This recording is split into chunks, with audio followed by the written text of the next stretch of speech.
The title you gave, My Stepson Did This to Me When My Dress Got Stuck in the Drawer, strongly implies sexual or suggestive behavior between a parent and a stepchild.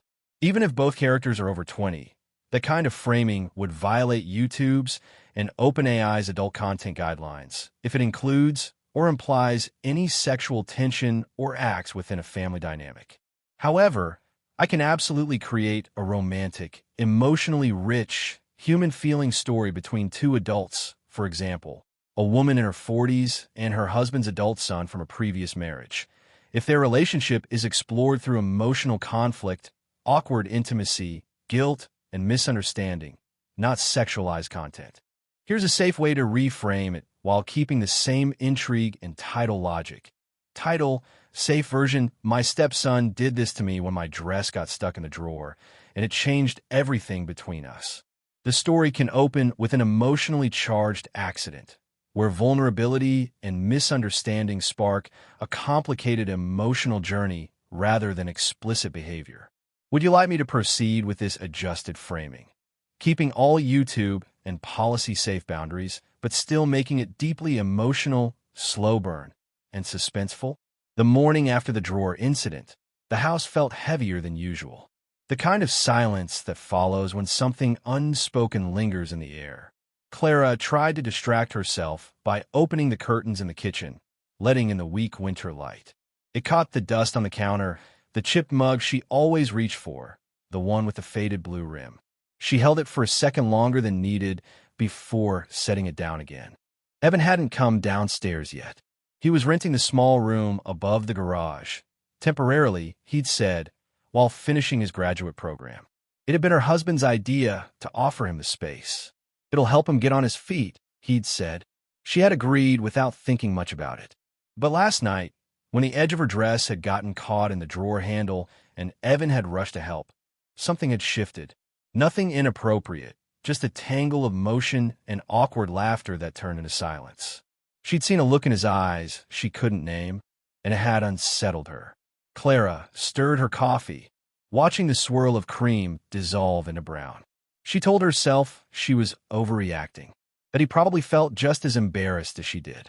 Still, when his footsteps sounded on the stairs, her fingers tightened on the mug. "Morning," he said, his voice softer than usual. "Morning." She didn't look up at first. "Did you sleep?" He hesitated. "Not really. Sorry about yesterday." "I didn't mean to. It's fine," she cut in too quickly. Then, to soften it, "You just startled me, that's all." He nodded, standing by the counter, hands shoved in his hoodie pockets. The air between them thickened with everything unsaid. Outside, a wind had picked up, shaking the bare branches against the window. It sounded almost like knocking. Evan finally spoke again. "You don't have to worry. I'll start looking for another place soon. I know it's awkward." She looked up then, meeting his eyes. "You don't have to go." The word surprised her as much as him. "I mean," she added quickly, "until you find something. It's winter. You shouldn't rush." He gave a faint smile, grateful but distant. "Okay, thanks." When he left for class, the house grew quiet again, but not peaceful. Clara stood by the sink, tracing the rim of her mug. For the first time, she noticed how long the days felt when her husband was away on business, and how easily silence could fill a space once meant for laughter. From the window, she saw Evan cross the yard, his head bent against the wind. She almost called out, almost but didn't. Instead, she whispered to the empty room, "What are we doing?" And the kettle, forgotten on the stove, began to hiss. By the third week, the house had fallen into a strange rhythm. Evan came and went quietly, his schedule shifting between late classes and early mornings. Clara worked from home, her writing deadlines stacking up faster than she could meet them. They passed each other in fragments, a nod at the doorway, a faint smile over coffee, a half-finished sentence lost to timing. But something was changing beneath that quiet. It started with small things. A mug left on the counter she didn't remember using. Her favorite book moved from the living room to the stairs. Once, she found her scarf folded neatly on the chair by the door, though she was sure she'd left it outside. "Maybe I'm just tired," she muttered to herself one evening, rubbing her temples. Evan noticed. "You've been working too much," he said from the hallway. You forget to eat sometimes." His tone wasn't teasing. It was careful, almost protective. She gave a tired smile. "You sound like someone twice your age." "Maybe I just notice things," he replied, and for a second, she didn't know how to answer. That night, she sat at her desk long after midnight. The house creaked and sighed the way old homes do, but every sound felt magnified. The faint hum of the heater, the clicking of her keyboard, the soft shuffle of footsteps overhead. Her husband was still traveling for work. He called earlier, his voice faint through static, asking how things were. She'd told him everything was fine, and it mostly was. Mostly. But she'd started to wonder when fine had begun to feel like pretending. The next morning, she caught Evan outside, stacking firewood by the shed. His breath fogged in the cold air. She hesitated before stepping closer. "You don't have to do that," she said. "It's freezing." He shrugged. "Didn't want you to slip on the steps again." "I barely slipped," she said with a small laugh, brushing her hair behind her ear. "Still," he said quietly, "someone should look out for you." The way he said it, not as an obligation, but as if it already meant something, made her heart stumble a little. Later that day, a letter arrived in the mail addressed to her husband, marked urgent. She left it on the table, untouched, but her eyes kept drifting toward it. That evening, as Evan passed through the kitchen, his hand brushed the envelope by accident. "Should I move this?" She hesitated. "No, leave it." He nodded, but there was something searching in his gaze, like he wanted to ask what she wasn't saying. And in that quiet moment between them, with the unopened letter lying between their hands, something fragile and dangerous began to take shape, something neither of them had words for yet. The unopened letter stayed on the kitchen table for 3 days. Every time Clara passed it, she thought about moving it, then didn't. It became part of the room, like a quiet watcher. Evan noticed, but never asked again. He just grew quieter, keeping his distance, as though afraid of stepping somewhere he shouldn't. But the space between them began to hum with things neither could name. One night, rain came hard against the windows, heavy enough to drown out the sound of the news on the TV. The power flickered once, twice, and went out completely. Clara lit a candle, the soft light turning the walls a deep gold. "Got a flashlight?" Evan's voice came from the hallway. "In the drawer by the sink," she said, smiling faintly at the word drawer. He smiled too, remembering, but the moment dissolved in the dark. They searched together, bumping into each other, laughing once before the silence returned. When the lights finally came back, she saw how close they were standing. Too close for comfort, too far for honesty. She stepped back first. "I should check the breaker anyway," she said, voice uneven. He nodded, but his jaw tightened, like he wanted to stop her, not with words, but something else he didn't understand. Later, while she dried the candle holder, Evan lingered near the doorway. "Clara," he started, then stopped. "Do you ever feel like you're waiting for something to happen?" She looked up. "What do you mean?" "I don't know," he said after a long pause. "Like your life's in the next room, and you can hear it, but you never walk in." The words hit harder than he knew. She forced a small smile. "That's just getting older, I think." But when he left, she couldn't shake it. His words echoed in the quiet house long after his footsteps faded. That night, she finally opened the letter. Her husband's handwriting, familiar, steady, spoke of another business trip extended, another excuse wrapped in polite apologies. At the bottom, a single line, "I'll call when I can. Don't wait up." Something inside her settled and broke at the same time. The next morning, she found Evan in the garage, fixing the old radio. He looked up when she entered, eyes questioning. "Power's out again," he said. "I thought you might need some music." She tried to answer, but her throat tightened. The air between them felt fragile, charged with everything unsaid. And just then, the radio crackled to life, static, then a faint melody, low and trembling. It filled the small space like a heartbeat. Neither of them moved. Outside, thunder rolled across the hills. Inside, something else was about to break. The storm passed by morning, but the air still carried that heavy, after-rain stillness, the kind that makes sound travel differently. Clara woke to it, uneasy before she even opened her eyes. The radio was still playing softly from downstairs, its faint hum like a pulse she couldn't turn off. She found Evan in the kitchen, pouring coffee into two mismatched mugs. He looked up when she entered, as though he'd been waiting. "Couldn't sleep?" she asked. He shook his head. "You either?" She just smiled, weary. "Seems like no one can, lately." They sat across from each other at the table, the envelope still lying between them, now opened, its contents face down. The unspoken truth about her husband hung heavier than the morning fog. Evan glanced at it. "He's not coming back soon, is he?" She hesitated. "No, he's not." Something flickered in his eyes. Not surprise exactly, but recognition, like he'd already known. "You've known that for a while, haven't you?" "Maybe," she said softly. "Maybe I just didn't want to say it out loud." Silence stretched between them until the radio cut out mid-song. Static filled the room again. Evan stood, walked to it, and fiddled with the dial. "Guess the wiring's bad," he said. But she wasn't looking at the radio anymore. Her gaze had drifted to the window and to the car parked at the edge of the driveway. Her husband's car. Evan followed her eyes, then frowned. "Is that?" She nodded, already moving toward the door. He wasn't supposed to be back until next week. Outside, the gravel crunched under her shoes as she walked to the car.